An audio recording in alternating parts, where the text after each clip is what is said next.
আসসালামু আলাইকুম ওয়া রাহমাতুল্লাহি ওয়া বারাকাতুহু।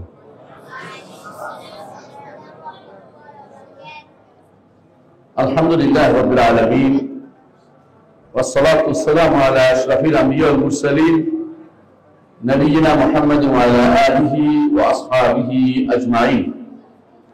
আপনারা কি আমার কথা শুনতে পাচ্ছেন? অসুবিধা হচ্ছে না তো? আলহামদুলিল্লাহ। আল্লাহ তাআলা বলেন, ইকরা বিসমি রাব্বিকাল্লাযী খালাক। পড়ো তোমার রবের নামে যিনি তোমাকে সৃষ্টি করেছেন।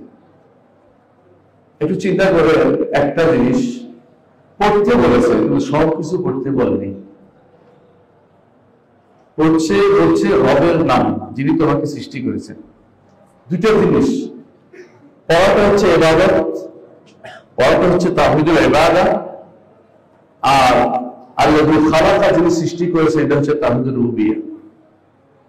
একই আয়াতে ইকরা বিসমি রাব্বিকাল্লাযী খালাক, একটা আয়াতের ভিতরে রুবুবিয়্যাহ ও উলুহিয়্যাহ দুটোই আছে। আল্লাহ তাআলা আপনাকে পড়তে বলেছেন কিন্তু সবকিছু পড়তে বলেন নাই। পড়ার ক্ষেত্রে আপনাকে অবশ্যই বাছ বিচার করে পড়তে হবে। ঠিক ইলমের ক্ষেত্রেও পড়লেই তো ইলম অর্জিত হবে।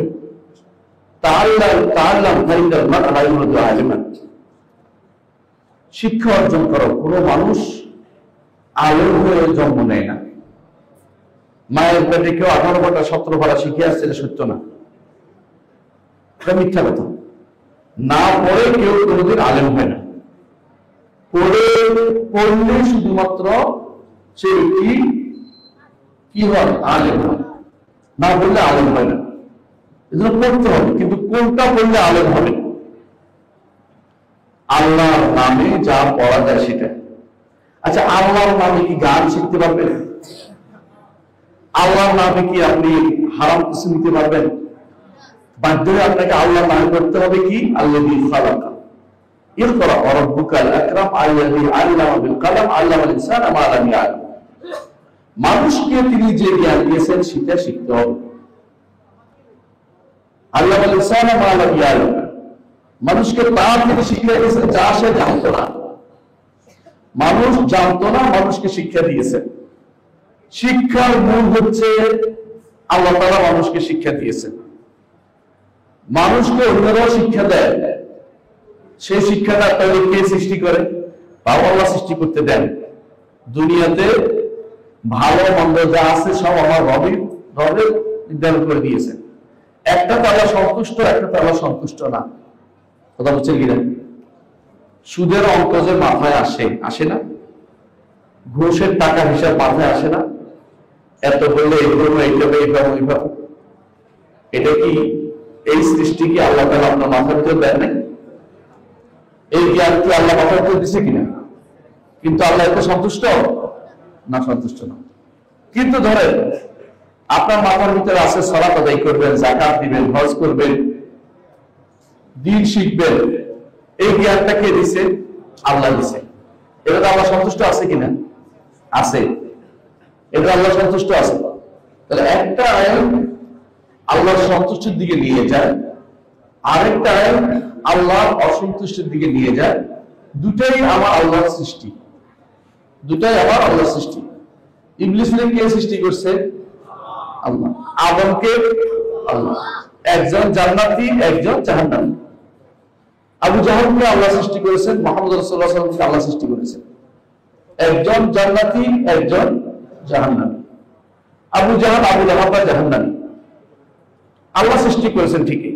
অনেকে বলতে পারে, বর্তমান সময় অনেকে এটা খুবই করে, আমরা এলমকে ভাগ করছেন কেন? জ্ঞান অর্জন, জ্ঞান তো মুক্ত, সব জ্ঞানের অর্জন করতে হবে। জ্ঞানের ক্ষেত্রে কোনো বাধা সৃষ্টি করা যাবে না। এগুলো হচ্ছে শয়তানের বাণী। কেন শয়তানের বাণী জানেন? কিছু জ্ঞান থেকে আমার নবী আল্লাহর কাছে আশ্রয় চাইতেন। আউযু বিকা মিন আল্লাহ ইয়ানফা, আল্লাহ আমি আপনার কাছে আশ্রয় চাই এমন জ্ঞান থেকে যে জ্ঞান কোনো উপকার করে না। যে জ্ঞান কোনো উপকার করে না তা থেকে আমি আল্লাহর কাছে আশ্রয় চাই। বরং আল্লাহ তাআলা বলছেন ওই জ্ঞানটা অর্জন করতে হবে যে জ্ঞানটা আখিরাতমুখী, চিরস্থায়ী জীবনমুখী। চিরস্থায়ী জীবন হচ্ছে আখিরাতের জীবন। দুনিয়ার জীবন ক্ষণস্থায়ী, এখানকার জ্ঞান বেশি জানলেও আল্লাহর কাছে এটা প্রশংসিত না। আল্লাহ কি বলেছেন, ইয়ালামুনা যাহিরাম মিনাল হায়াতিদ দুনিয়া ওয়া হুম আনিল আখিরাতি হুম গাফিলুন। দুনিয়ার জীবনের প্রকাশ্য রূপ এরা ভালো জানে, কিন্তু আখিরাত সম্পর্কে এরা গাফেল। আখিরাত সম্পর্কে এরা গাফেল। দুনিয়ার অনেক কিছু জানে, কেমনে 1 টাকা থেকে 2 টাকা বানাইতে হয়, কেমনে কিভাবে সুদ খেলে বিল্ডিং বানাইতে হয়, এগুলি সব মুখস্থ করে বসে আছে। কিন্তু আখিরাতের জ্ঞান যেটা, সেটা থেকে তারা গাফেল, আল্লাহ বলে দিয়েছেন।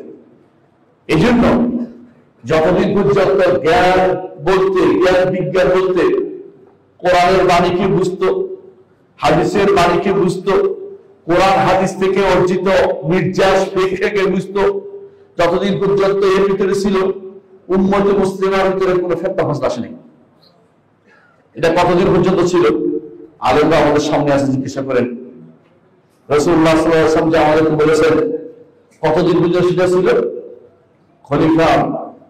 খলিফা উমাইয়া খলিফাদের যুগে এটা তো কোনো নষ্ট হয় না, এই আলেম ছিল। আব্বাসীয় খলিফার প্রথম যুগে এই আলেমটাই ছিল। ভুল আলেম সেখানে আসছিল না, কারণ তারা সবাই তখন আলেম বলতে বুঝতো, জ্ঞান বলতে বুঝতো যে তারা কোরআন এবং সুন্নাহর জ্ঞান এবং কোরআন এবং সুন্নাহ থেকে অর্জিত জ্ঞান যেটা, সেটাকে তারা জ্ঞান বুঝতো।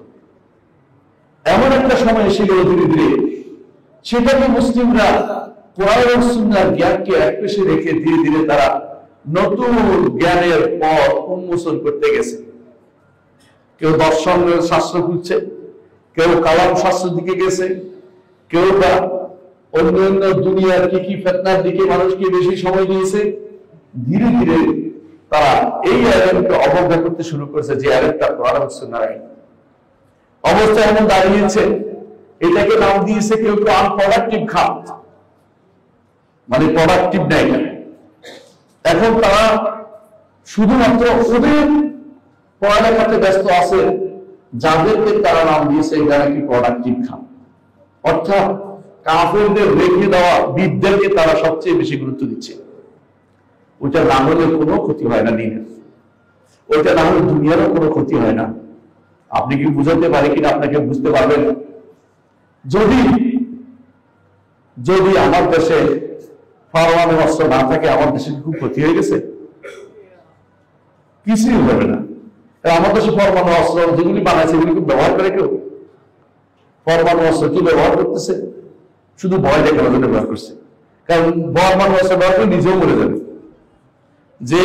যে পরিমাণ পরমাণু অস্ত্রের মজুদ আছে, এইটা যদি কেউ ছাড়া হয়, পৃথিবীতে কোনো মানুষ থাকবে না, সব শেষ হয়ে যাবে। নিজেও মরতে চায় না কেউ, এটা শুধুমাত্র ভয় দেখানোর জন্য করেছে। এই আগুন তো আমার কোনো দরকার লাগবে না। আমার দরকারের মধ্যে লাগবে যেটা আমার আখিরাতে যাবে আমার সাথে, যেটা আমার জন্য সদাকা জারিয়া হবে, যেটা আমার জন্য সদাকা জারিয়া হবে, যেটা আমার জন্য আখিরাতে কাজে লাগবে, ওটা আমার দরকার। আপনারা কি জানেন যে রাসূলুল্লাহ সাল্লাল্লাহু আলাইহি ওয়াসাল্লাম বলেছেন, একজন মানুষ মারা গেলে তার সব কিছু কাটা হয়ে যায়, শুধু 3টি জিনিস ব্যতীত। একটি হচ্ছে সাদাকাতুল জারিয়া। সদকা জারিয়া অর্থাৎ এমন একটা সদকা যেটা চলমান, এমন একটা দান যেটা চলমান দান। একটা মসজিদ নামাজ পড়তেছে বছরের বছর ধরে, একটা মাদ্রাসা পড়ালেখা হচ্ছে বছর ধরে। অচলমান দান হচ্ছে এখন দিয়েছে, খাই শেষ করে ফেলেছে, এটা অচলমান। এটা সদাকা, তবে সদাকা জারিয়া না। একটা কূপ বানিয়েছে, এই কূপটার চলমান, পানি খাইতেছে, পানিকে যতদিন পানি চলবে ততদিন চলমান, যেদিন বন্ধ হয়ে যাবে এটা বন্ধ হয়ে গেছে। এই জন্য মসজিদের লাভ হচ্ছে, এটা যদি মুসলিম দেশের মসজিদ হয়, সালাত হবেই হবে, আযান হবেই হবে, এর সাথে যত কিছু আছে দাস হবেই হবে, সবগুলোর সাদাকা তার কবর বসে থাকবে। সুবহানাল্লাহ। আপনি বুঝতে পারছেন যে মরে গেলে কিন্তু দুনিয়া যত বিল্ডিং বানাইছেন, যত এটা করেছেন ওইটা করেছেন, দুনিয়া আবাদ করেছেন, বিশাল বিশাল ফ্যাক্টরি করেছেন, এগুলি কোনোটাই আপনার কাজে লাগবে না। যাবে কোনটা? ছোট্ট একটা জিনিস আপনি হয়তো ছোট মনে করেছেন সেদিন, যে আমি অল্প একটু জায়গা দিয়েছিলাম মসজিদের জন্য, অল্প একটু মাদ্রাসার জন্য দান দিয়েছিলাম, এটা কিন্তু আপনি না চাইলে ওটা যাবে। মানে আপনি চিন্তা করেন নাই এত হবে, কিন্তু হয়ে যাচ্ছে। শুধু নিয়ম ছিল যে আখেরাতে আমি পাবো না, কিন্তু আপনি চিন্তা করেন না কতটুকু পাবেন, কিন্তু শিশু বিশাল আকার ধারণ করেছে। এই যে সাদাকা জারিয়া, এটা একটা যাবে। আরেকটা যাবে ইলমুল ইউনতাফাউ বিহি, এমন ইলম যাবে যে ইলমে উপকার অর্জন করা যায়। যদি কাউকে আপনি অঙ্ক শিখান, এই ইলম যাবে না, কিন্তু কাউকে আপনি সূরা ফাতিহা শিখান, এটা যাবে। পার্থক্য বুঝছেন? অঙ্ক শিখলে আখেরাতে যাবে, কিন্তু ফাতিহা দিয়ে শিখান এটা আখেরাতে যাবে। এটা যাবেই যাবে, বন্ধ করতে পারবেন না, কারণ সে সওয়াব আদায় করবে প্রতিদিন। অঙ্ক শিখলে একদিন যাবে, যেদিন এই অঙ্ক শিখার পরে আপনি এটা দিয়ে যাকাতের হিসাব করছেন, সেদিন যাবে। আপনি কি বুঝছেন? তো সেদিন একটা যাবে। যে দিনটা দিয়ে আপনি দুনিয়ার কাজ করেছেন, সেটা আখেরাতে যাবে না, এটা এখানে থেকে যাবে। দুনিয়াতে আপনি বিশাল বড় সিএ কেটি কত কিছু আছে না, শিখে সিএ শিখে কেউ কি কি শিখে, এগুলো আপনি দুনিয়াতে থেকে যাবে। কিন্তু এলিমেন্টটা রাখে যাবেন, যে এলিমেন্টটা গাছ হিসেবে থাকবে আখেরাতে, এটা গাছ হিসেবে থাকবে। এটা সামান্য মনে হচ্ছে, কিন্তু আখেরাতে থেকে যাবে, সেটা আখেরাতের জন্য আপনার গচ্ছিত সম্পদ হিসেবে থাকবে। এই এলিমেন্টটা হচ্ছে শরীয়তের এলিমেন্ট। শরীয়তের এলিমেন্ট যত আপনি শিখতে পারবেন, শিখাতে পারবেন, সময় যত দিতে পারবেন, যত মনে করবেন এই সময়টা আমি আল্লাহর জন্য দিয়ে দিলে, এটাই আপনার কাজে লেগেছে, এটা আপনার কাজে লেগে যাবে। নবীরা সারাদিন কেন এই কাজে ব্যস্ত থাকতেন? নবীদের অনুসারে সে এই কাজে ব্যস্ত থাকবে। রাসূলুল্লাহ সাল্লাল্লাহু আলাইহি ওয়াসাল্লাম বলেছেন, আল-উলামা ওয়ারাসাতুল আম্বিয়া, আলেমরা হচ্ছে নবীদের ওয়ারিস। আলেমরা কিসের ওয়ারিস? নবীদের ওয়ারিস। ও আলেমরা লাম ইয়ারিসু দিনার ওয়া আম্বিয়া লাম ইয়ারিসু দিনার ওয়া দিরহাম। নবীরা কোনদিন দিনার দিরহামের ওয়ারিস করেন না, টাকা পয়সা বিল্ডিং এর ওয়ারিস করেন না, টাকা পয়সা বিল্ডিং এর ওয়ারিস করেন না। কিসের ওয়ারিস করেন? ইন্নামা ওয়ারাসাতুল ইলম, ইলমের ওয়ারিস করেন। ফামান আখাযাহু আখাযা বিহাদ্দিল ওয়াফি, যে কেউ এই জ্ঞান নিতে পেরেছে, পূর্ণ জিনিস নিতে পেরেছে। সুবহানাল্লাহ। নবীদের ইলমের ওয়ারিস হচ্ছে এই জ্ঞান, দ্বীনি ইলম। আপনারা নাম শুনেছেন আমাদের শেখ মোহাম্মদ বিন সালেহ আল উসাইমিন, যার নামে আপনাদের আমাদের এই এলাকা চিনতে পারছেন তো? তার বইগুলো যদি আপনি শুধু পড়ে যান, আপনি শেষ করতে পারবেন না, সারা জীবনে পড়ে শেষ করতে পারবেন না।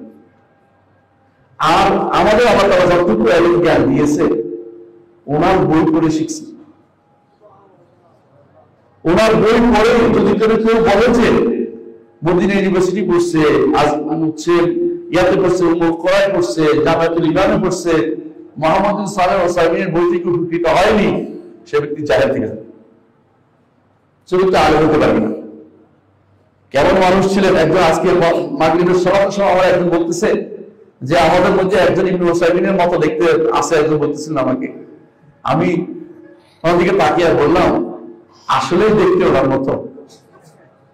যে সময় ওনাকে দেখেছি আমরা বৃদ্ধ বয়সে, যুবক বয়সে তার পাইনি, ওই সময় সামনাসামনি যখন ক্লাস হয়তো দেখতাম, সুবহানাল্লাহ।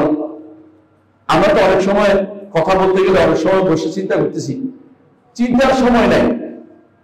এলএমটাকে তিনি কিভাবে কাজে লাগাতেন, যদি একদিন উদাহরণ দিব। ডাক্তার তাকে নিষেধ করেছেন যে উনি এখন কথা বলতে পারবেন না, কারণ ওনার এখন শেয়ার করেছে, ওনার ক্যান্সার হয়ে গেছে। তো উনি ডাক্তার বলছে উনিকে এখন কথা বলতে নিষেধ করেন, কিন্তু উনি বলতেছেন কি হচ্ছে, তোমরা কেন গাড়ি নিয়ে আসছো না? ওনাকে বলেন ছেলেরা রিক্সা দিক চলে গেছে, গাড়ি নিয়ে যাতে যাইতে না পারে। ছাত্রদেরকে বলছে তোমরা কিছু করে না, আমরা বাবা পর্যন্ত যাইবে না। উনি বলছেন যে গাড়িওয়ালা কই, গাড়িওয়ালা কই, আমরা ছেলেরা বসে আছে হারামে।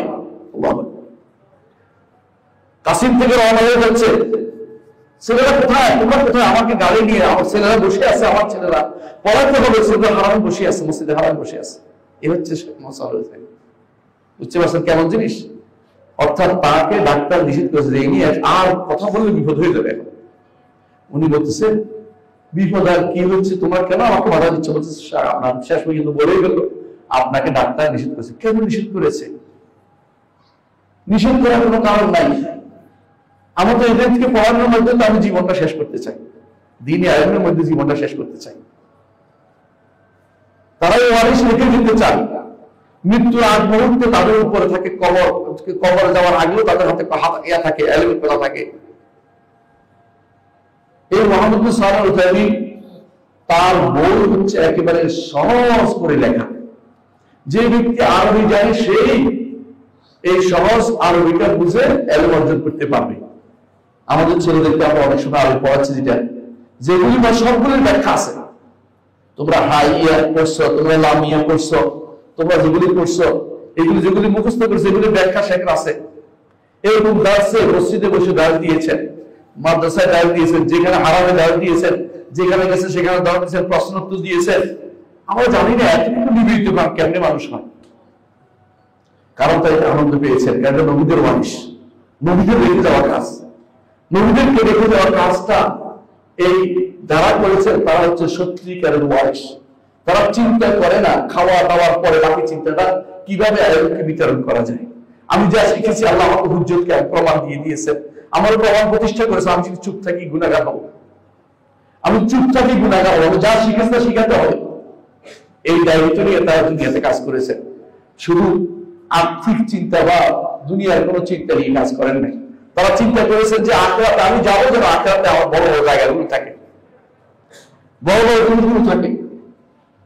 ইমাম মুহাম্মদ ইবনে হাসান নাম শুনেছেন? ইমাম মুহাম্মদ ইবনে হাসান তিনি শেষ মুহূর্ত মৃত্যুর সময়, এমন সময় তার কাছে একজন ঢুকছেন, ইমাম কাসাই ঢুকছেন, ঢুকে জিজ্ঞাসা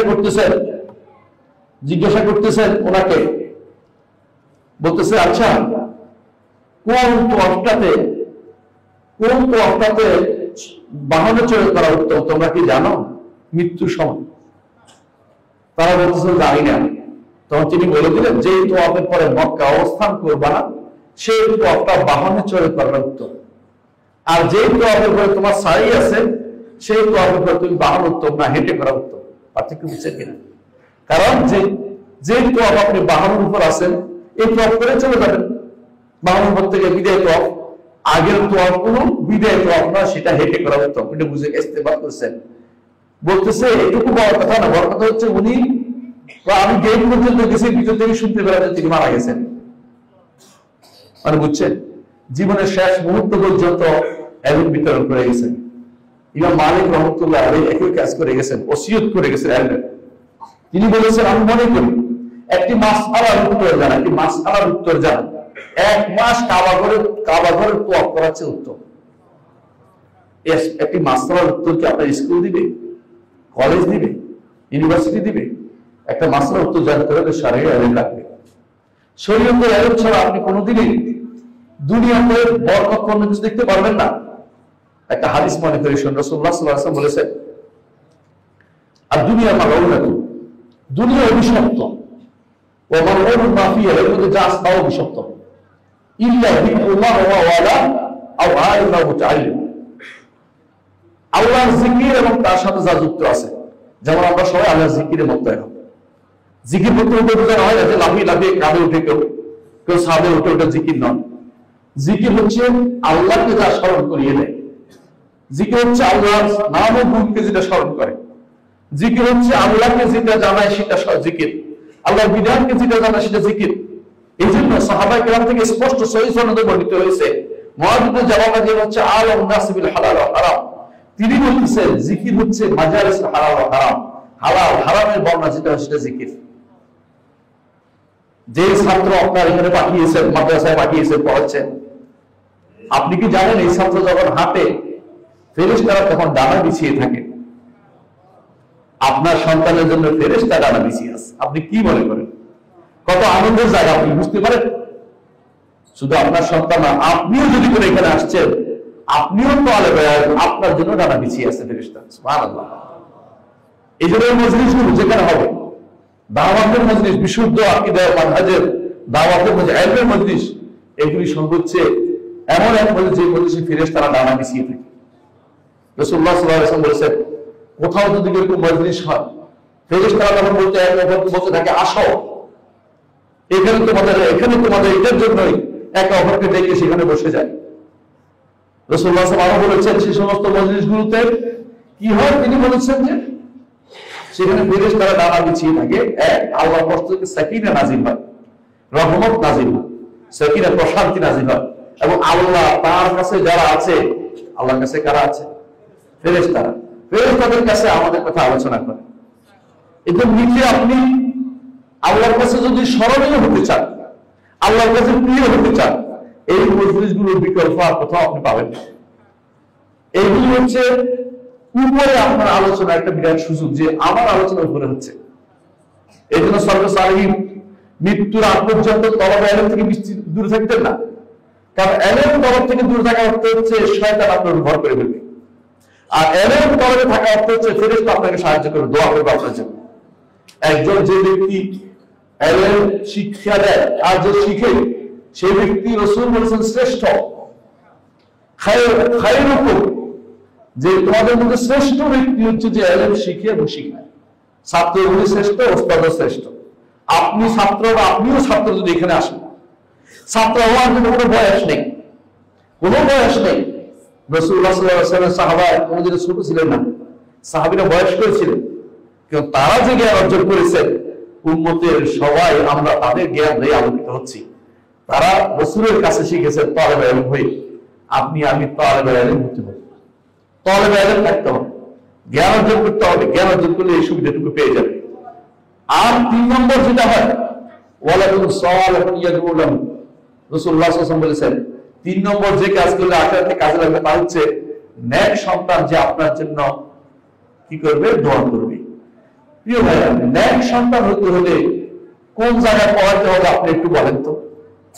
নেকের জায়গায় সন্তান পড়াতে হবে যেখানে পড়লেই সওয়াব, যেখানে আলিফ লাম মিম যালিকা কিতাব বললে আলিফে 10, লামে 10, মিমে 10, যালিকা কিতাব দালে 10, লামে 10, কাফে 10, অনবরত সওয়াব জমা হতে থাকছে।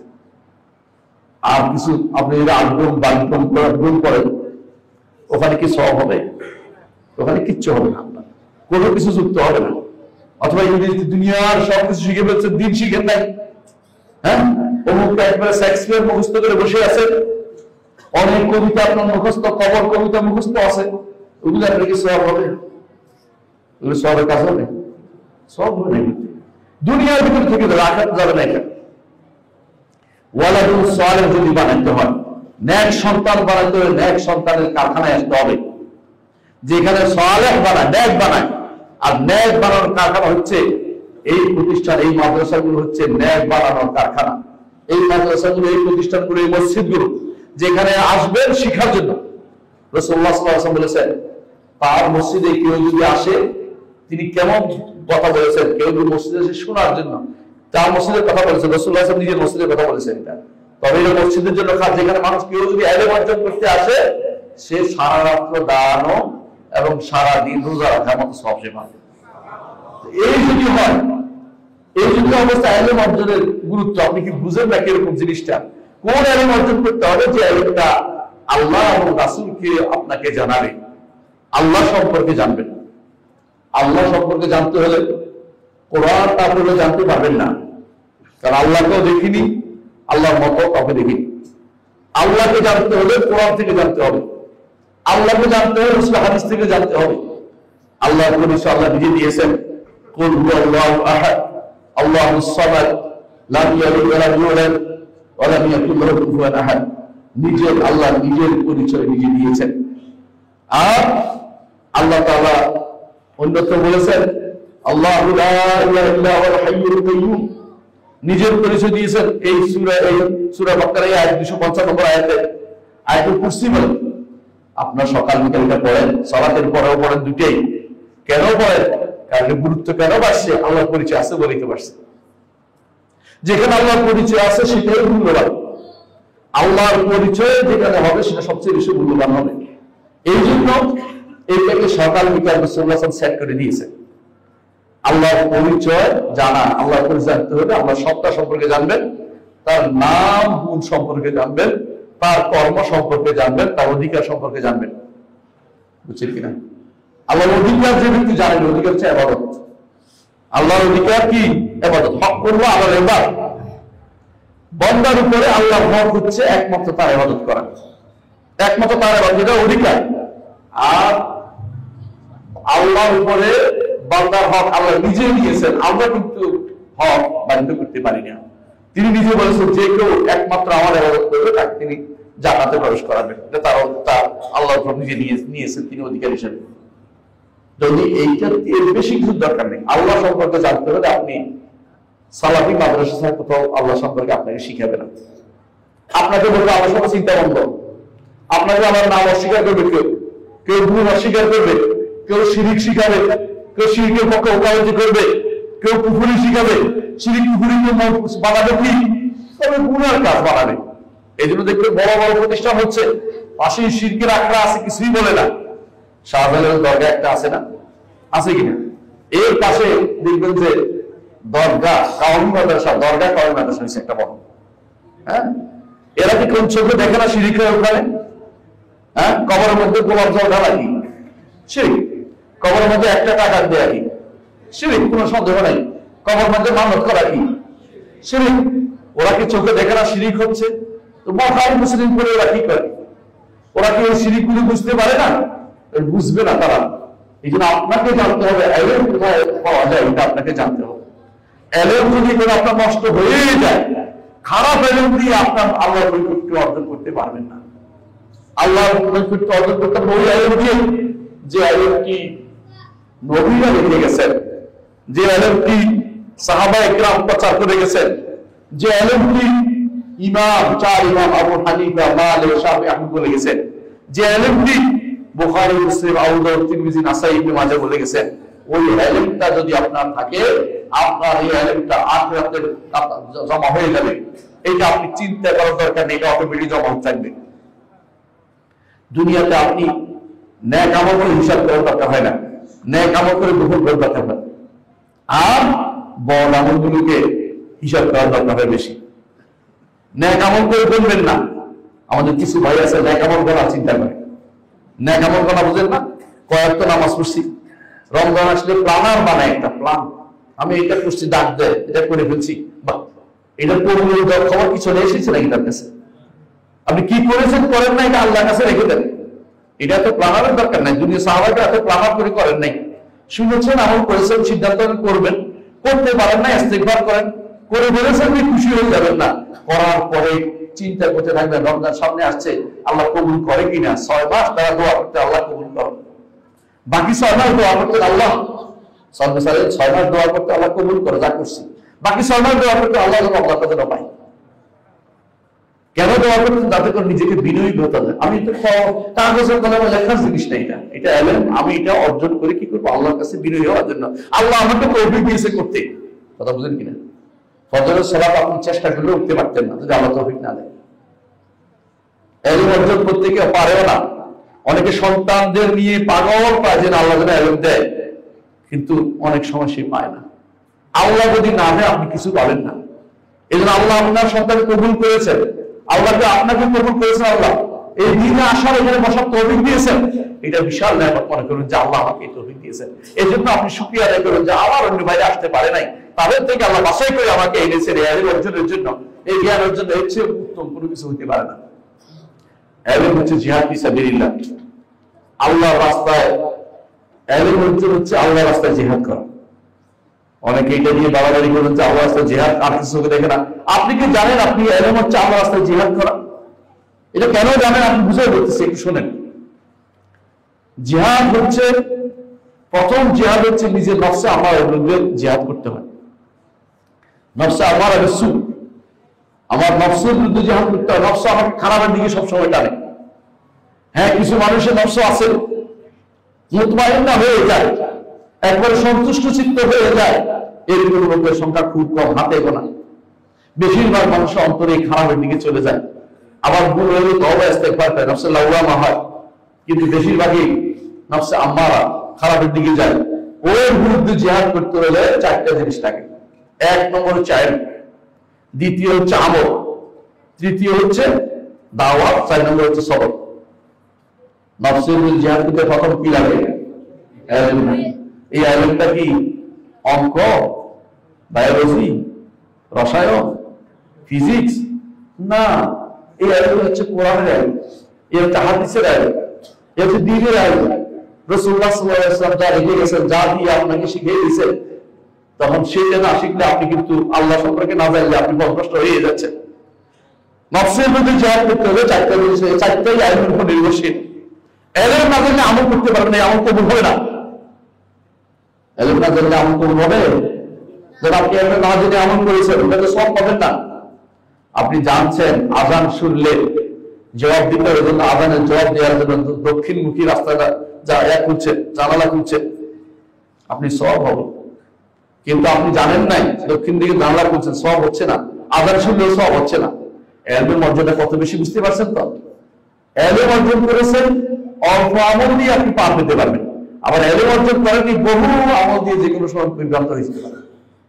তাই হয়েছে অনেক মানুষ ইলম অর্জন করেনি, আল্লাহ সম্পর্কে, দ্বীন সম্পর্কে, শরীয়ত সম্পর্কে কথা বলতে গেছে, কথায় কথায় ভুল করে। দেখলাম একজনের কথা না বলে পাচ্ছি না, একজনে গত 2 সপ্তাহ আগে দেখলাম ওয়াজ করতেছে 27শে রজবের রাত্রিতে।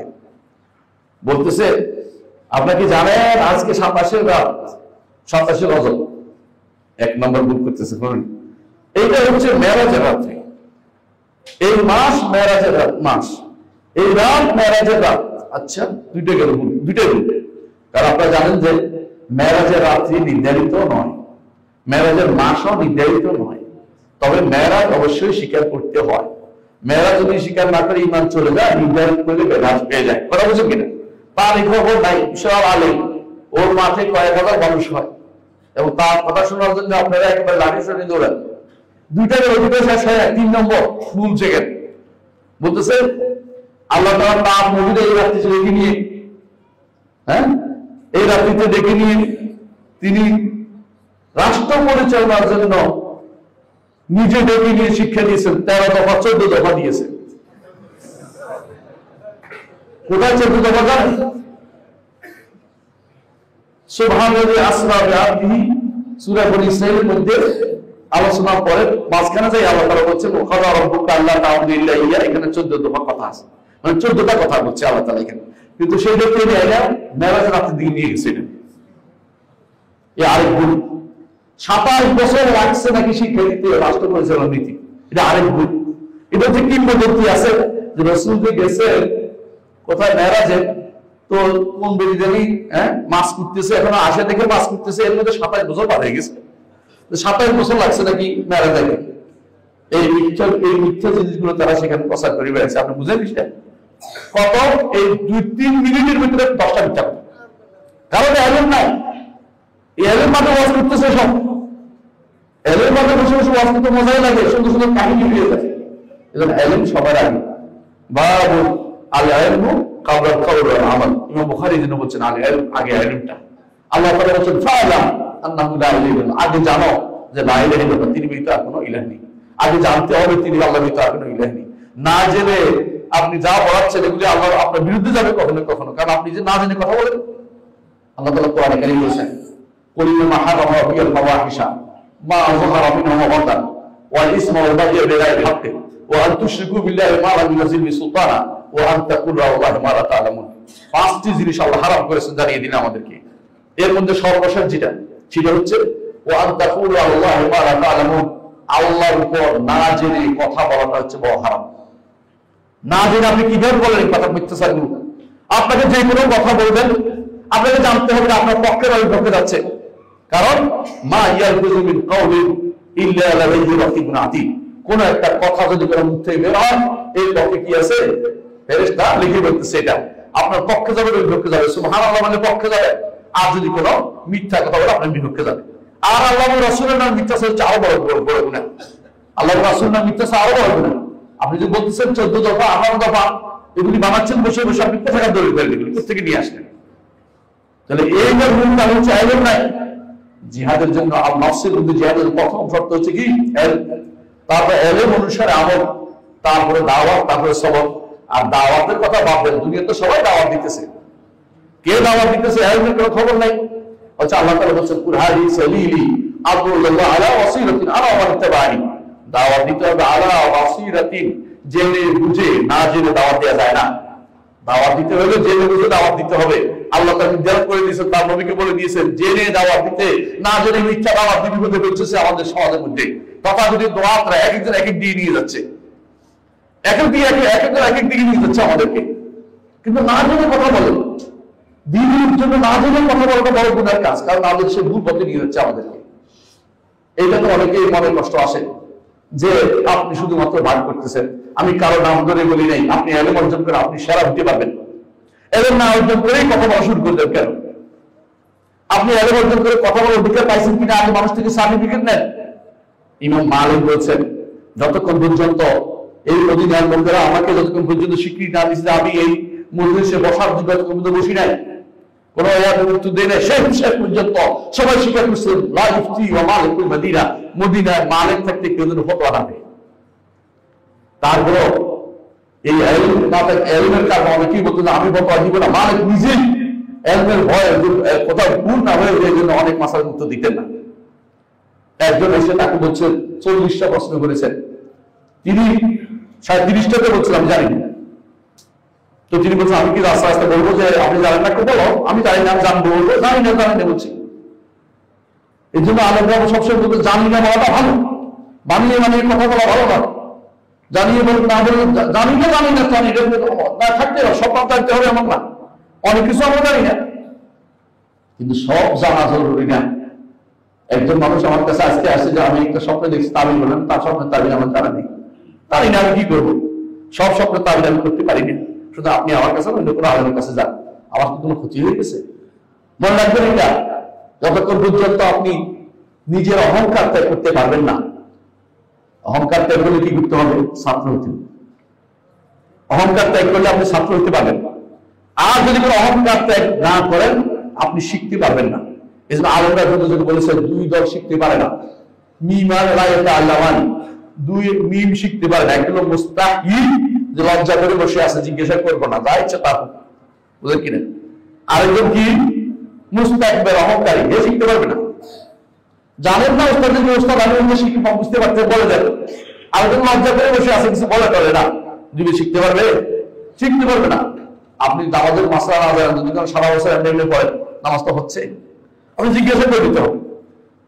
এই জন্য রাসূলুল্লাহ সাল্লাল্লাহু আলাইহি ওয়াসাল্লাম যেটা বলেছেন, দুনিয়া মালো সত্য, এই জিকিরের মজলিস এইটা ব্যতীত এবং এর সাথে সংযুক্ত যা আছে তা আসলে অভিশপ্ত না।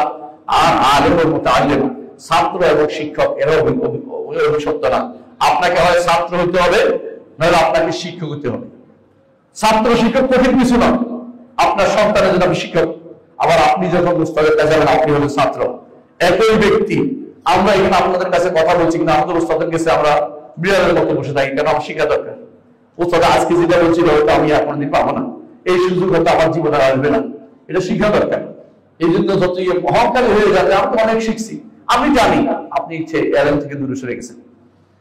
মনে রাখবেন, এলেম অর্জনের জিনিস এমন এলেম কখনো কখনো উস্তাদরা বলে যেটা হয়তো আমার মাথায় কোনোদিন আসেও নেই, চিন্তাও আসে না যে এটা কেন বলা হলো, এটা কেন বলা হলো। আমি একটা জায়গা থেকে আশ্চর্য হয়েছি যে কোরআনে কারীমে আল্লাহ তাআলা বলছেন যে রাহমাতুল্লাহ ওয়া বারাকাতুহু আলাইকুম আহলাল বাইত ইন্নাহু হামিদুম মাজিদ।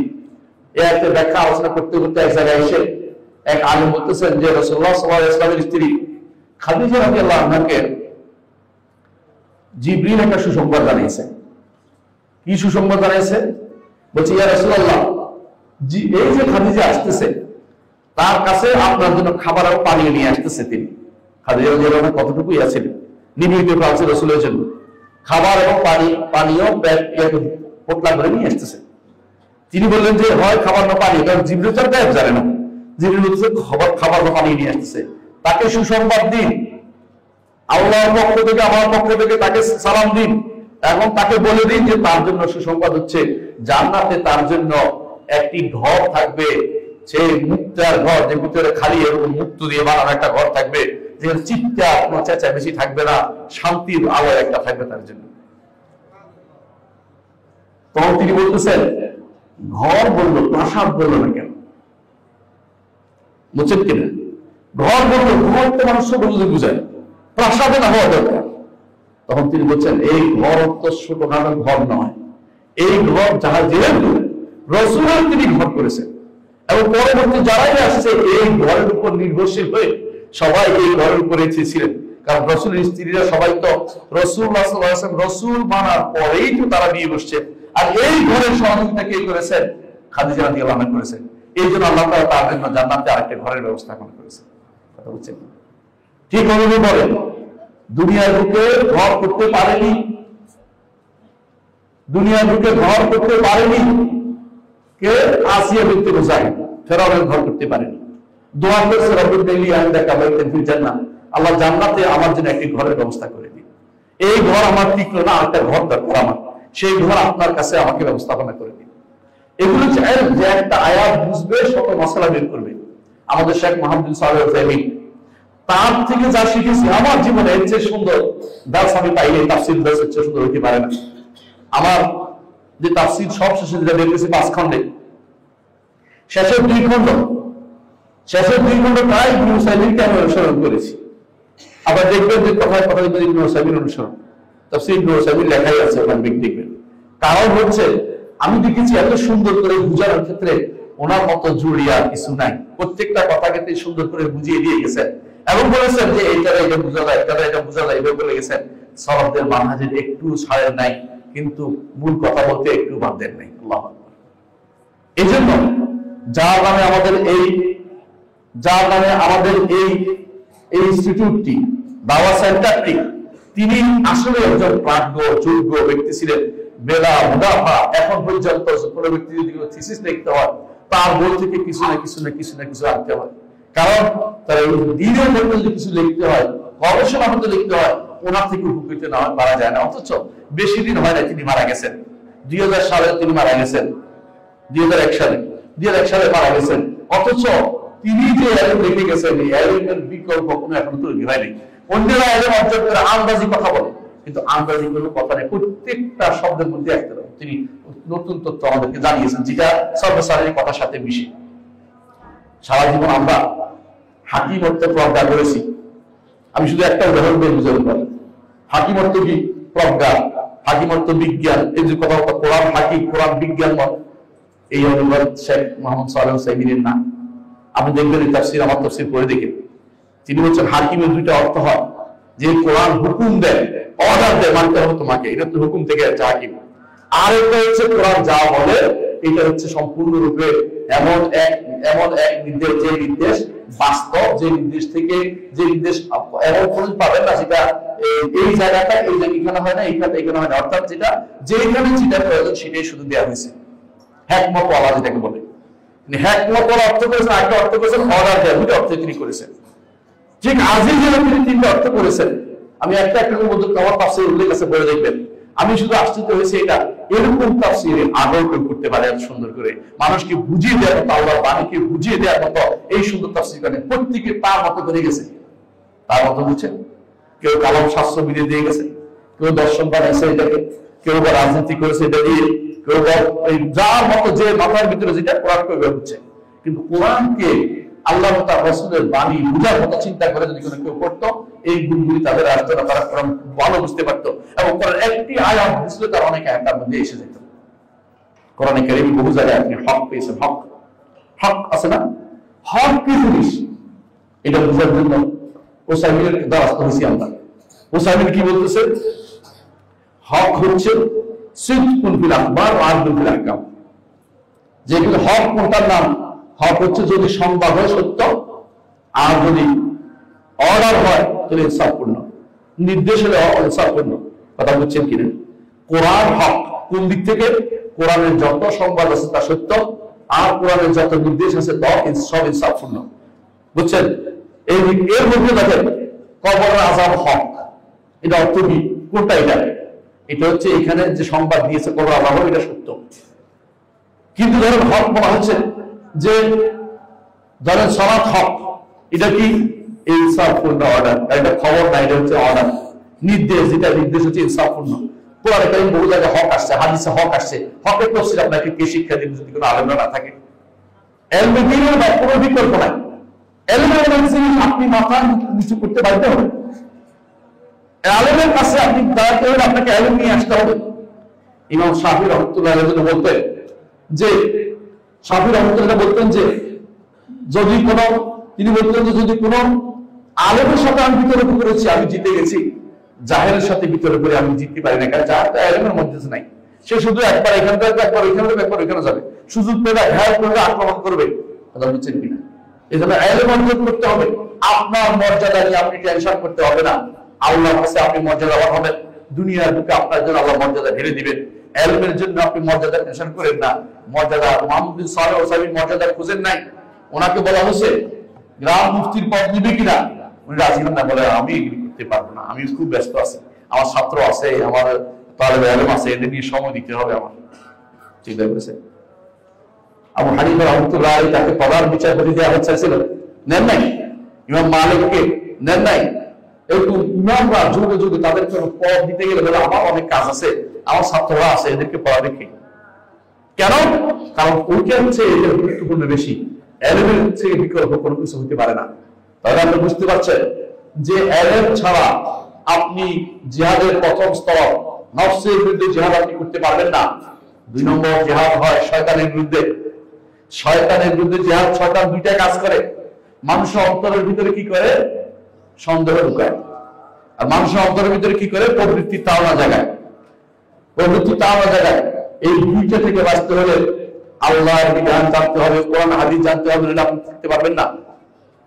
শয়তান যখন এসে বলবে সব আল্লাহ সৃষ্টি করছে, আল্লাহকে কে সৃষ্টি করলো, এটা জবাব হাদিস দিয়ে আছে, হাদিসে আছে। এটা যখন আসে তখন বলবে যে কুল হুয়াল্লাহু আহাদ আল্লাহুস সামাদ লাম ইয়ালিদ ওয়া লাম ইউলাদ ওয়া লাম ইয়াকুল লাহু কুফুয়ান আহাদ, এবং বলবে আমানতু বিল্লাহি ওয়া রাসূলিহি, বাম দিকে 3 বার থুতু ফেলবে এবং এটা থেকে বাঁচবে, এটা অন্য কথা চলে যাবে, এটা যেন মাথায় না আসে। শয়তান থেকে আউযু বিল্লাহি মিনাশ শাইতানির রাজিম বলবে। চিন্তা করেছেন এই আলেম যদি না থাকে সে কি কোনোদিন থেকে বাঁচতে পারবে? এবার বলতে শয়তানিরা এইগুলো হুজুর কাজ ধরে এলেম থাকলে আপনি এটা কারণে ধরতে হবে, আপনি ঠিক হয়েছেন। এলেম লাগবেই, শয়তান থেকে বাঁচতে হলে এলেম লাগবে। শয়তানের কুপ্রবৃত্তি থেকে বাঁচতে হলে এলেম লাগবে। কুপ্রবৃত্তি কি হারামের দিকে চোখ যেতে চায়, তখন বলবেন যে আল্লাহ তাআলা বলেছেন ইন্নাস সামা ওয়াল বাসারা ওয়াল ফুআদা কুল্লু উলাইকা কানা আনহু মাসউলা।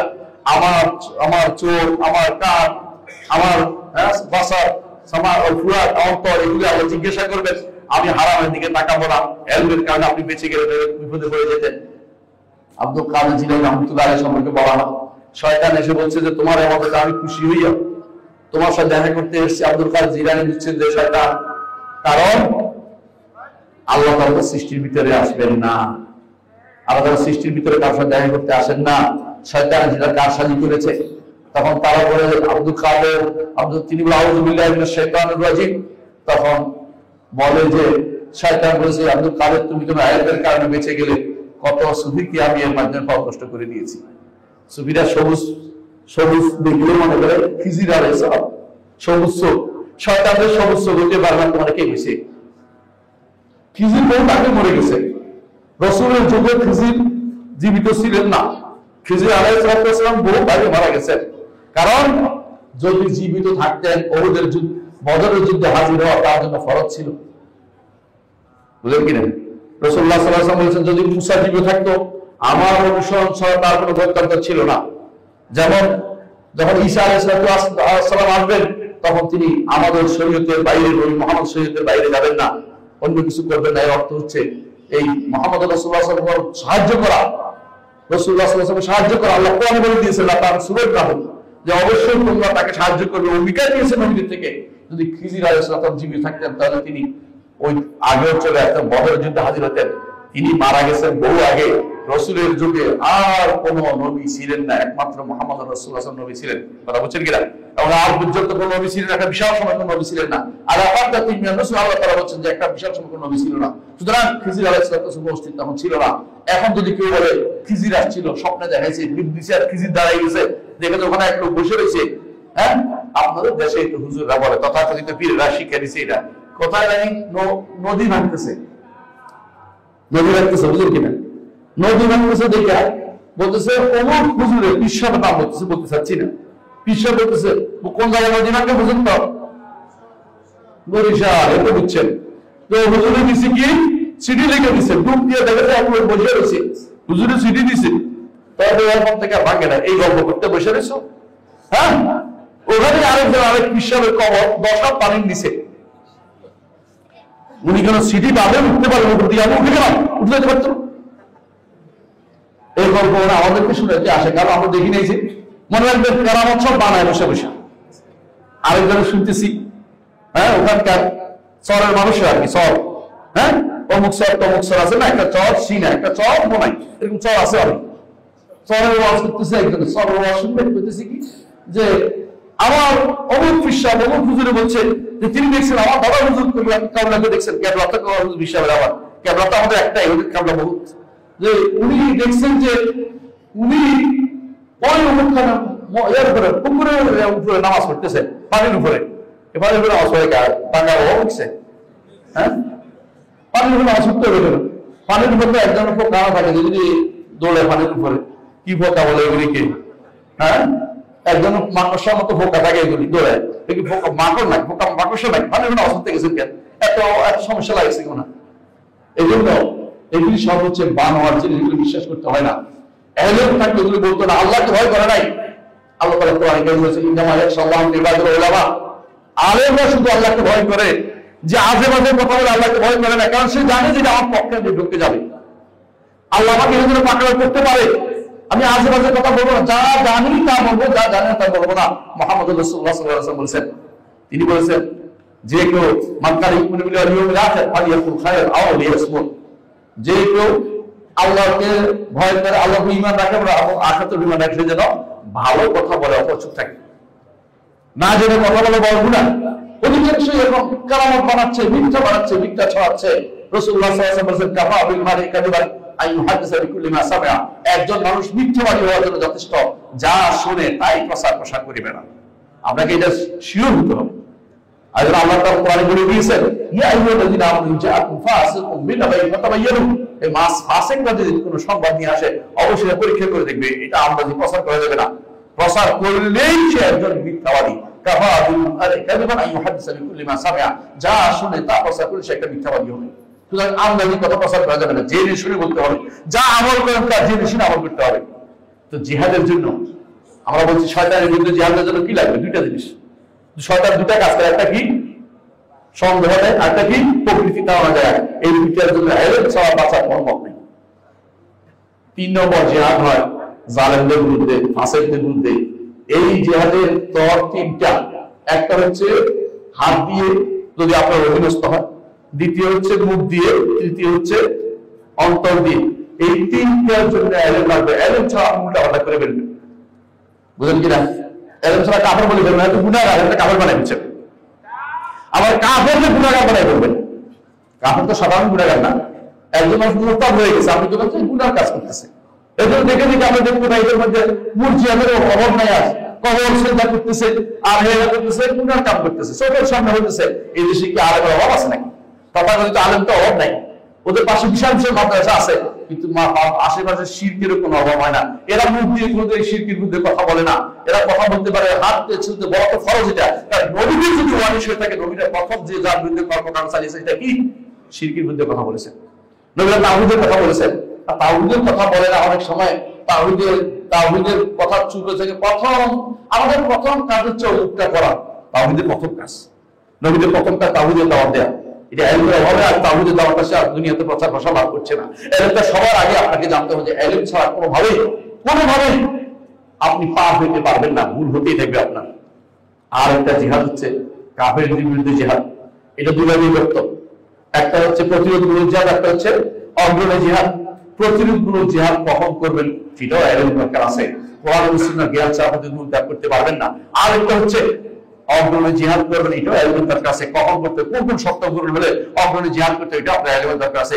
এলম ছাড়া কোনো জিহাদ হয় না। এই জন্য আল্লাহ বলেছেন যুগে যুগে, ইবনে তাইমিয়া ইবনে কাইয়িম তারা বলেছেন, কেউ যদি মনে করে যে এলম তলব করা জিহাদ নয়, সে তো এলম তো জিহাদ বুঝে নাই, এলমের মর্যাদা বুঝতে পারে নাই।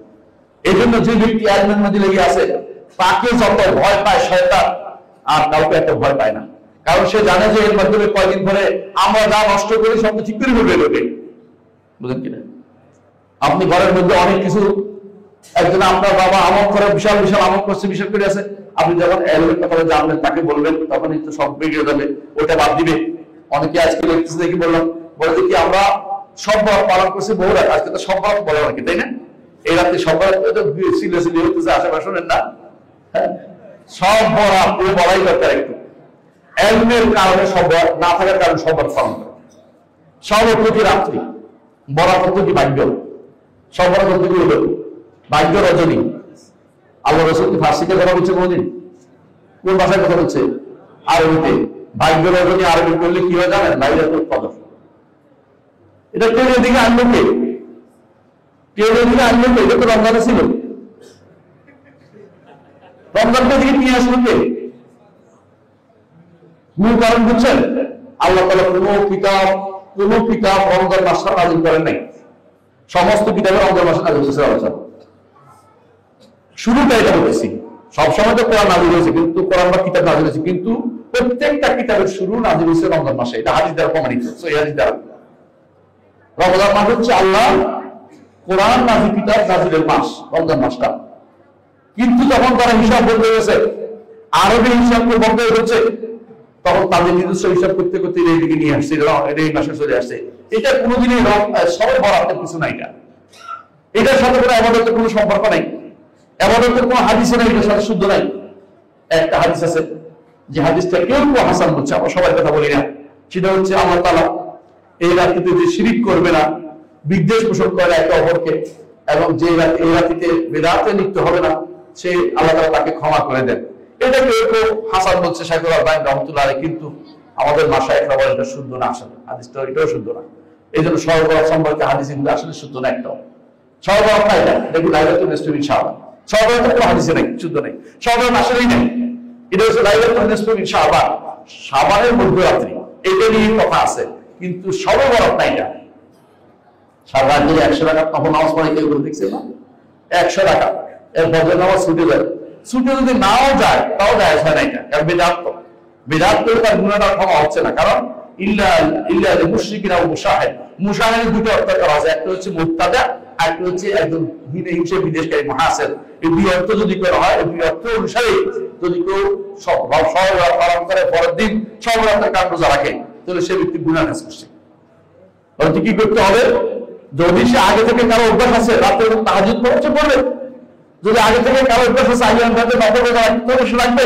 কিন্তু স্পেশালি এই মাসে কোনো রোজা রাখতে পারবে না, এই রাত্রিও স্পেশাল কোনো ইবাদত করতে পারবে না। কারণ রাসূলুল্লাহ সাল্লাল্লাহু আলাইহি ওয়াসাল্লামের শরীয়তে প্রমাণিত হয়নি, সাহাবায়ে কেরাম করেনি, তাবেঈনরা ইমামরা করেনি। তো যারা করে তারা কোথায় করে? ইলমের অভাবে করে, সঠিক ইলমের অভাব। তার ইলম তো পরীক্ষিত হয় নাই, যে যা পারছে তাই নিয়েছে। সারা দিন ধরে আপনি যদি কোনো মাছ ধরেন, আর মাছ ধরতে তো আপনার ডুলের ভিতরে যদি কোনো একটা সাপ ঢুকে যায়, তো কি হইব? মাছগুলো সব খেয়ে ফেলবে ভাই, কথা বুঝছেন কিনা? আপনি এত কষ্ট করে মাছ ধরেছেন, এত কষ্ট করে আপনি মাছ ধরেছেন, কিন্তু মাছগুলো সব খেয়ে ফেলতেছেন, বুঝলেন তো? বেদাত করলে আপনার একটাও টিকবে না। দুর্ভাগ্যবশত সালাফিরা ছাড়া, সালাফি বুঝেন তো, সালাফিরা ছাড়া কেউ এই ময়দানে সঠিক পথে নাই। বেশিরভাগ এখানে ভুলের মধ্যে আছে। যারা নিজেদেরকে সহি দাবি করে বিভিন্ন আশেপাশে আছে, তারা জনগণের সাথে মিশে কিছু একটা করতে চায়। জনগণ চায় তোমরা আতশবাজি করেন না, আতশবাজি না করলে নাকি জায়েজ হয়ে যাবে। সত্য নাকি কথাটা? আতশবাজি না করলে জায়েজ হয়ে যাবে না, জায়েজ হবে না। কথা বলছেন কিনা? আতশবাজি, সিমনি খাওয়া, পোলাও বানানো, এটা না করলে কি এটা জায়েজ হয়ে যাবে? না, এটা জায়েজ না, এটা হারাম, এটা পালন করা যাবে না। এটা সাধারণ মানুষের মতোই একটা না। এরপরে যে জিনিসটা করতে হবে সেগুলো শিরিক মুক্ত থাকতে হবে, বেদাত মুক্ত থাকতে হবে, হিংসা বিদ্বেষ মুক্ত থাকতে হবে, যদি হাদিস সহিহ হয়। আর যদি সহিহ হাদিসটা সহিহ না হয়, তাহলে কিচ্ছু করার দরকার নেই। কথা বলছেন কিনা? সহিহ হওয়ার অতিরিক্ত আমলের বাইরে কিছু নেই, আমল না করা।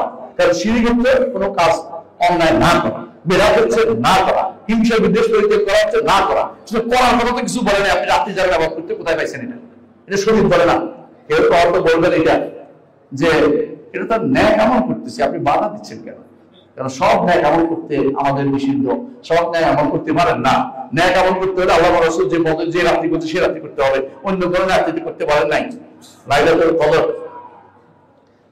কদর যখন আসবে, তখন কিন্তু রাসূলুল্লাহ সাল্লাল্লাহু আলাইহি ওয়াসাল্লাম কোনোদিন সারা রাত জেগে নামাজ পড়তেন না, কিন্তু লাইলাতুল কদর আসলে তিনি সারা রাত জেগে নামাজ পড়তেন। ওই সময় স্পেশালি আপনাদের নির্দেশিত লাইলাতুল কদর গুলোতে, অর্থাৎ কদর রাত্রে যেগুলি হতে পারে 21, 23, অথবা পুরো 10 দিনে আপনাকে রাতের বেলা সালাত আদায় করবেন এবং আল্লাহর কাছে দোয়া করবেন, কামনা করবেন, এটা অনুমোদিত, কোনো সমস্যা নাই। তাতে বেশি করে সালাত আদায় করবেন, কোনো সমস্যা নাই। কিন্তু অন্য সময় আপনি এটাকে লাইলাতুল কদর রাত সারা রাত আবার জেগে এটাকে শরীয়তের অনুমোদন করে না। কারণ ওয়ালি নাফসিকা আলাইকা হক, তোমার নফসের উপর হক আছে। সারা জাগতে কে বলছে? রাসূলুল্লাহ সাল্লাল্লাহু আলাইহি ওয়াসাল্লাম সারা কখনো জাগতেন না, জাগতেন ঘুমাতেন, এটার মধ্যে তার ইবাদত ছিল।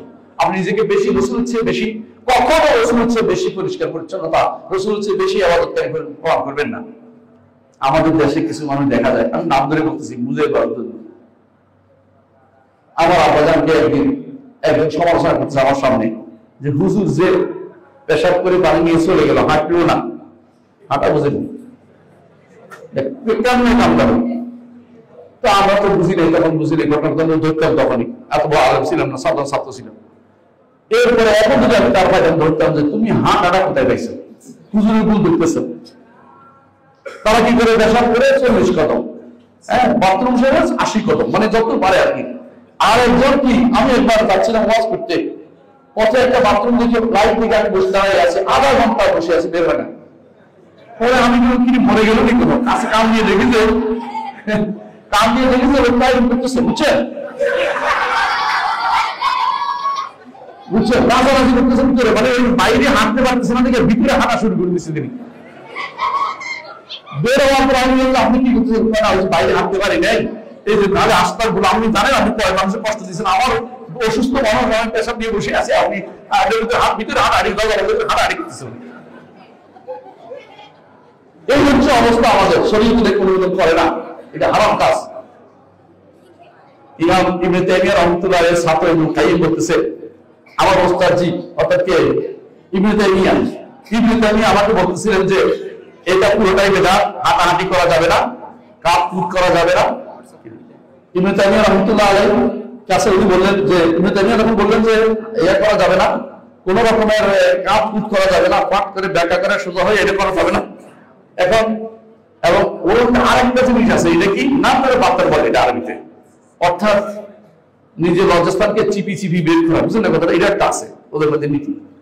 তো ইবনে তাইমিয়া বলছে এটাও করা যাবে না, সাবধানে এটাও করা যাবে না। ইবনে তাইমিয়া তো কঠোর করেছিলেন, সাবধানে ছিলেন, ফেতনার মধ্যে উনি নেই, আলহামদুলিল্লাহ আল্লাহ তাআলা ওনাকে সঠিক বুঝ দিয়েছেন।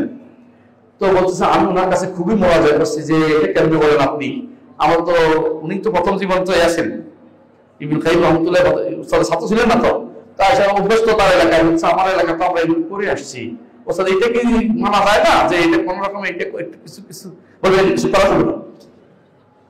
তো বলছি উদাহরণ দিচ্ছি, এটা শোনা দরকার আপনাদের, এটা হুজুর বলে জানা যায় হয় যে ইবনে কাইয়িম বলতেছে ওস্তাদ জি শোনেন, একটা বোতলের মুখ ঢেলে দিলে কি হয়? ফোটা ফোটা পানি পড়তে থাকে না, আমি যে বোতলের মুখ ঢেকে দিচ্ছি পানি পড়তেছে, তো পড়তে থাকবে না, এটা বন্ধ করা লাগবে না। এই জন্য কিছু হাঁটাহাঁটি করলে শেষ হয়ে যাবে, একসময় আর পড়বে না, ধাক্কি করলে শেষ হয়ে যাবে, বোতলের মুখ ধাক্কা থাকলে শেষ হয়ে যাবে, বুঝলেন না কথাটা? হ্যাঁ, ইবনে তাইমিয়া বলতেছেন ও ছাত্র, তোমার কিয়াসে ভুল হয়েছে, তোমার কিয়াসে ভুল আছে। কেন কিয়াসে ভুল হয়েছে? তুমি এটাকে বোতলের সাথে কিয়াস করেছো, বোতলের সাথে কিয়াস হবে না এটা, কারণ বোতলের মুখের মতো নয় আমাদের পেশাবের রাস্তাটা, কথা বুঝো? এটা হচ্ছে মায়ের স্তনের মতো পেশাবের রাস্তাটা। দুধ বাচ্চারা যখন খাওয়ায় তখন পরশে ছুটে, পরে শেষের দিকে আসতে মা কি করে আস্তে করে দুধটা চাপ দেয়, দুধটা থেমে যায়, আর দুধ বের হয় না। অর্থাৎ দুধ বের হওয়ার পর যে স্পোর্টস যে শেষ হয়ে গেছে, কথা বলছেন কিনা? এরপর এটাকে টিপি বের করলে একসময় মা অসুস্থ হয়ে পড়বে, তোমরা এরপরে টিপি করে বের করলে ক্ষতিগ্রস্ত হবে, অভ্যাস হয়ে যাবে, এরপর তুমি আর সুস্থ হতে পারবে না, এটা অভ্যাস করবে না কোনোদিন। রাসূলের সাহাবীরা কোনোদিন সেটা করেন নাই, রাসূল একদিনও করেন নাই, তাবিঈরা করেন, ইমামরা করে নাই, কোন ইমাম বলেন না, আবু হানিফা, মালিক, শাফিঈ কোনোদিন বলেন না, কোনো ফিকহের কিতাব নাই। আধুনিক কিছু ফিকহের কিতাব থাকতে পারে, আগেকার কোনো ফিকহের কিতাব নেই। আধুনিক ফিকহের কিতাব তো লিখছে এরকম বেদাতিরা কেউ বসে লিখছে। ইবনে তাইমিয়া বললেন যে এটা তোমার কিয়াসে বলেছে, এটা করলে অসুস্থ হয়ে পড়বে, ঠিক। এখন যখন আমরা কাউকে নিষেধ করি তখন বলছে আমি তো অভ্যস্ত হয়ে গেছি, বলতে পেশাব খাও, আর ওইটাতে পানি দিতে বলছে, রাসূল কি বলেছেন, যখন এই অবস্থায় পানি ছিটিয়ে দিচ্ছে, এটা পানি। এরপর 3 দিন 4 দিন পরে তোমার অভ্যস্ত হয়ে যাবে, আত্মা মনে হবে না। আর যদি তুমি এই পেশাবের কণা বের করতে থাকো, এটা রাসূলুল্লাহ সাল্লাল্লাহু আলাইহি ওয়াসাল্লাম আল্লাহকে সাহায্য করে কষ্ট দেননি। যদি হজে যায় কেউ কি করবে আমাকে বলেন তো, যেখানে যদি কোনো মিনাতে যদি কোনো থাকেন আপনি, বুঝছেন, আপনি কিন্তু আপনার সামনে 28 জন 30 জন, একজন যদি একটা বাথরুম থেকে বেরোয় হাঁটে হাঁটতে হাঁটে ল্যাপ করতে থাকে, কি অবস্থাটা হবে? শরীরে যদি অনুমোদন করেন নাই, আপনি এটা থেকে নিয়ে আসেন। আপনি রসুলের চেয়ে বড় দরবেশ হওয়ার দরকার নাই, রসুলের চেয়ে বেশি জ্ঞান দাবি করার দরকার নাই। বুঝছেন কথাটা? রসুলের চেয়ে বেশি জ্ঞান দাবি করলে আপনি ক্ষতিগ্রস্ত হবেন। দুনিয়ার লোকে কেন একটি সমস্যা হচ্ছে? এলমের সমস্যা। বিশুদ্ধ এলমের দরকার, সব এলম নেওয়ার দরকার নাই, বেশি এলমের দরকার নাই, কিন্তু কি দরকার? বিশুদ্ধ এলমের দরকার। এই জন্য রাসূলকে পাঠিয়েছে আল্লাহ তাআলা কি দিবেন? বিল হুদা। বিল হুদা তাফসীর করেছেন আল ইলমুন নাফি। আল ইলমুন নাফি, উপকারী জ্ঞান, উপকারী ইলম। সব ইলম নয়, যা ইচ্ছে তা নিবেন না। ইলমটা উপকার যেটা, আপনি কোরআন সুন্নাহ ভিত্তিক সেটা নিবেন। বিল ইলমিন নাফি বিল হুদা ওয়া দীনিল হক আল আমল সালেহ। দিন হচ্ছে আমল সালেহ। ওয়াল্লাযী আরসালা রাসূলাহু বিল হুদা ওয়া দীনিল হক। এটাও আমাদের শেখ ওসাইমিনের কথাই বলতেছি, যার নামে আমাদের সেন্টারটা হয়েছে। তিনি এই তাফসীর করেছেন বিল হুদা ওয়া দীনিল হক, হেদায়েত নিয়ে পাঠিয়েছেন অর্থাৎ ইলম নাফি। ইলম নাফি, রাসূল যা বলেছেন তা ইলম নাফি। এর বাইরে অন্য যত ব্যক্তি আবু জাহল বললেন ইলম নাফি নয়। আবু জাহল তো ইলমের অধিকারী ছিল না, কিন্তু ইলম তার কোনো কাজে লাগে নাই, কারণ বিশুদ্ধ ইলম ছিল না। আবার আবু জাহল কিন্তু আল্লাহকে মানতো। আবু জাহল আল্লাহকে মানতো, কিন্তু এই মানা দিয়ে কাজ হয় নাই, কারণ একমাত্র আল্লাহর ইবাদত করে নাই। কথা বুঝছেন কিনা? ইলমটা পরিচ্ছন্ন ছিল না, অপরিচ্ছন্ন জ্ঞান ছিল। অপরিচ্ছন্ন জ্ঞান দিয়ে আল্লাহর ইবাদত নেওয়া হয় না।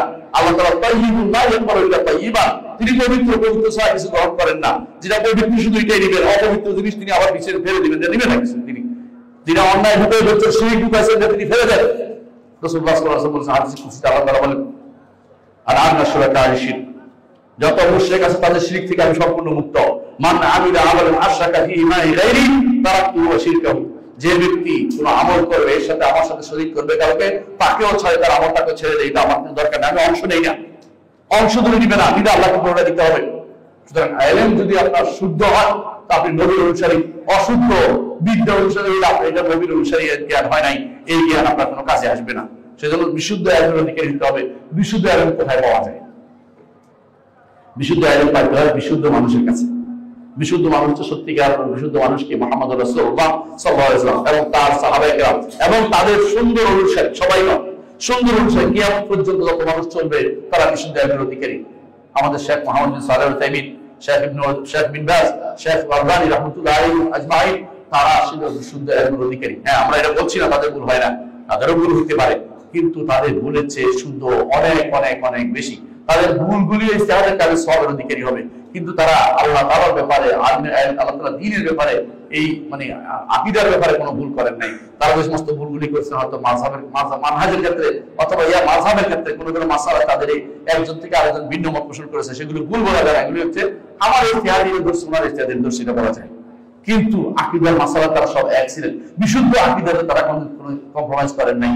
আমাদের সন্তানদেরকে সেভাবে বিশুদ্ধ আকীদা তৈরি করতে হবে, আপনাদেরকে বিশুদ্ধ আকীদা তৈরি হতে হবে, যাতে আপনি দেখলে বুঝতে পারেন বেদাত করতেছে, কোনো কম্প্রোমাইজ নাই। বেদাতের সাথে আমার কোনো চলাফেরা নাই, বসা নাই। বেদাত করতেছে, বেদাত থেকে কোনো অবস্থা হবে, বেদাতি করলেই সেটা আপনার জন্য গুনার কারণ, বেদাতের সাথে মিললে আপনার জন্য গুনার কারণ। বুঝছেন কিনা? এই জন্য আপনার বলবেন ওয়ালা তাকু বিদাইয়া। হ্যাঁ, কবি কি বলছেন? ওয়ালা তাকু বিদাইয়া না আল্লাহকা তুফিলা। দেখছেন তো আমাদের ছাত্ররা জানে এটা। বেদাতি হলো না তাতে তুমি সফলকাম হতে পারো, বেদাতি হলে সফলকাম হতে পারবেন না। কারণ বেদাতি হলে সবচেয়ে বড় ক্ষতিগ্রস্ত হবে কোথায় জানেন? হাসরের মাঠে আপনার সবচেয়ে বেশি দরকার হবে এক ফোঁটা পানির, সেদিন আপনি পানি পাবেন না। সেদিন আপনি পানি পাবেন না। আপনার যখন বেশি পানির দরকার সেই সময় আপনি পানি না পান, আপনার মত হতভাগা আর কেউ হতে পারেন, আপনি শেষ।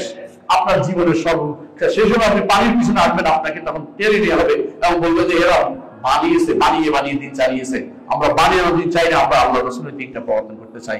আল্লাহ আমাদের তৌফিক দান করুন। এই জন্য আমরা এটাই বলবো, ইলমে সালেহ, ইলমে নাফি, এবং যে ইলম অর্জন করলে আপনার সন্তান উপকৃত হবে, আপনি উপকৃত হবেন, আপনি আখরাত অলঙ্কৃত হবে, আখরাত কাজে লাগবে, সেই ইলমটা অর্জনের জন্য এই আমাদের সেন্টারগুলোতে আপনি হাজির হবেন। এবং এখানে যারা দাঁড়িয়ে দিবেন, আলহামদুলিল্লাহ এই দুইজন দাঁড়িয়ে দিয়ে গেছেন, দুইজন আপনারা জানেন না আমরা কত যোগ্য মানুষ, মাশাআল্লাহ অনেক যোগ্য। আর ভালো মতো দাঁড়িয়ে দিবেন ইনশাআল্লাহ। আমরা আমাদের এখানকার টিচারদের মধ্যে যাদেরকে আমি যোগ্য মনে করি তাদেরকে আমি বলবো এখানে দাঁড় দিতে, এবং যোগ্য আলেম দ্বীন এখানে দাঁড় দিবে, তাদের দর্শ ইনশাআল্লাহ আপনারা নিয়মিত অংশগ্রহণ করবেন, বসবেন। এরা আপনাদেরকে কিতাব ভিত্তিক ইলম দিবে, যেটা তারাই দেখবেন তারা বেশিরভাগই ইবনে উসাইমিনের ছাত্র। ইবনে উসাইমিনের হয় সরাসরি ছাত্র না বইয়ের ছাত্র, এর বাইরে আমরা কাউকে এখানে অ্যালাউ করবো না। কারণ ইবনে উসাইমিন কেন বলছি, পরীক্ষিত আলেম মরে গেছে, জীবিত কারণ আমরা বলতাম যে ফাইনাল হাইয়ালা ইবনে আলিল ফিতনা। ইবনে মাসউদ রাদিয়াল্লাহু আনহু বলেছেন জীবিত ব্যাপারে ফিতনা থেকে, ফিতনার কোনো আশা, ফিতনা থেকে মুক্ত হওয়ার আশা করা যায় না। মরে গেছেন সঠিক ইলম নিয়ে, এই সঠিক ইলম দিয়ে সেই ব্যক্তির, এই জন্য নামটা আমরা এখানে উল্লেখ করেছি। কথা কি বুঝতে পেরেছি? আলহামদুলিল্লাহ, আশা করি আপনারা বুঝছেন কেন আমরা ইবনে উসাইমিন উল্লেখ করেছি। তিনি একজন নক্ষত্র ছিলেন, একজন নক্ষত্র ছিলেন, যে নক্ষত্র আল্লাহ তাআলা নিয়ে গেছেন, কিন্তু ইলম দিয়ে গেছেন। এই নক্ষত্রের বিদ্যা কোন চাইলে আপনি চাইবেন, সুবহানাল্লাহ। এমনকি নাম সরবের ক্ষেত্রে তার যে বইটা, আমার ছেলেরা দুইজনে বসে দেখি নাম সরবের দুইজনে শুধু আমার বইটা মিলে দুইজনে পড়তেছে এরকম। অর্থাৎ তার একটা আজাদমি একটা সরা আছে, একটা সরা আছে, অসাধারণ সরা। আপনি শুনবেন, আমাদের এই শামসুল হুদা আছে, ওর থেকে শুনবেন, হাসান ও আছে, পড়া যায় আপনাদের মাঝে মধ্যে। কিন্তু এই ক্লাসগুলো যে নিবে আপনাদেরকে প্রস্তুত থাকতে হবে, হাজির থাকতে হবে, সন্তানদেরকে বুঝাতে হবে, যেগুলো শিখতে হবে, কত শিখতে হবে। আজকে তো আমরা উন্মুক্ত আলোচনা করছি, আমরা বই ভিত্তিক, কিতাব ভিত্তিক বিভিন্ন দার্সের ভিত্তিক আলোচনা আমরা চালিয়ে যেতে চাই। সেটা যেন আমাদের জারি থাকে। আপনারা আসবেন, শুনবেন, ইনশাআল্লাহ যত শুনবেন লাভ হবে কি, বেদাত থেকে মুক্ত থাকবেন। যদি আপনি দিন থেকে অর্জন থেকে দূরে থাকেন, আপনার উপর শয়তান ভর করে বসবে। এই জন্য যে কোনো সময় আলেমদের সাথে থাকবেন। আলেমদের সাথে না থাকলে আপনাকে যে কোনো সময় বিভ্রান্ত করে দিতে পারে। আমি আলেম না হতে পারি, কিন্তু আলহামদুলিল্লাহ দিনের খ্যাত তৈরি করতে পারি। এটা মসজিদে আপনাদের জন্য জায়গা করে দিতে পারছি। আপনি এই মসজিদে আসবেন নিয়মিত, এটা একটা সেন্টার আপনাদের জন্য। আমরা যদি ভালো সেন্টার অর্ডার করতে পারি তখন করবো। এখন যতদিন পারি কিন্তু আমরা চালিয়ে দেবো ইনশাআল্লাহ। আল্লাহ আমাদের তৌফিক দান করুন। সুবহানাকাল্লাহু ওয়া বিহামদিকা আশহাদু আল্লা ইলাহা ইল্লা আনতা আস্তাগফিরুকা ওয়া আতুবু ইলাইক। আসসালামু আলাইকুম ওয়া রাহমাতুল্লাহি ওয়া বারাকাতুহু।